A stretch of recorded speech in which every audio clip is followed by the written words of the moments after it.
আজকে বানাচ্ছি সন্ধ্যার টিফিন হোয়াইট সস পাস্তা। তার জন্য আমি ম্যাকারনিগুলো বয়েল করতে দিয়ে দিয়েছি। এটার মধ্যে সামান্য নুন দিয়েছি আর অল্প রিফাইন্ড অয়েল। পাস্তাগুলো বয়েল হয়ে গেছে, আমি এখন উঠিয়ে নিয়েছি। হোয়াইট সস পাস্তা বানানোর জন্য আমি এখানে অল্প ব্রোকলি নিয়েছি, পেঁয়াজ নিয়েছি, ক্যাপসিকাম নিয়েছি আর কয়েকটা মটরশুঁটি ছিল, তাই দিয়ে দিলাম অল্প সাদা তেল।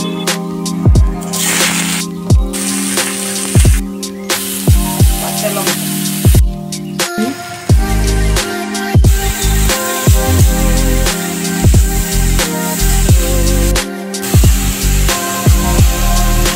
দিয়ে দিলাম গোলমরিচের গুঁড়া।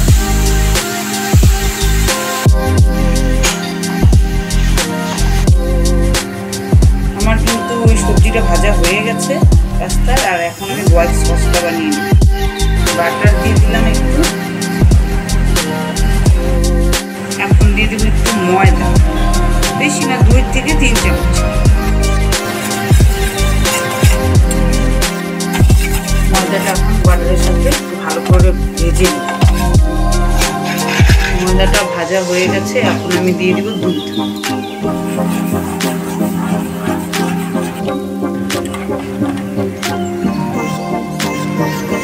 এটাতে অল্প চিনি দিয়ে দিব, আর নামানোর সময় চিজ এটা ফুটলেই দিব। এর জন্য আপনারা সবসময় নাড়তে থাকবেন যেন লাম্পস না থাকে।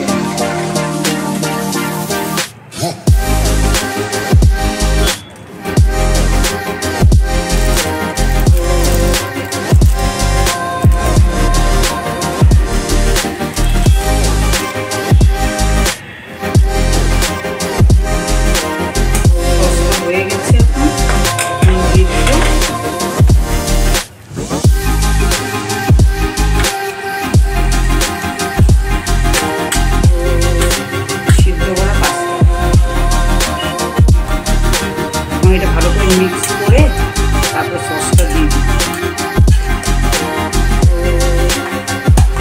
ভাজা ভাজা হয়ে গেছে, এখন আমি যে সসটা বানিয়েছি হোয়াইট সসটা সেটা দিয়ে দিচ্ছি।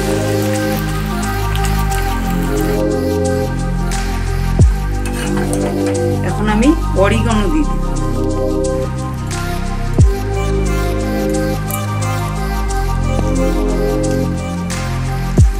চিজটা কিন্তু আমার মেয়ে দিচ্ছে, টেস্ট আরো বেশি হবে, তাই না?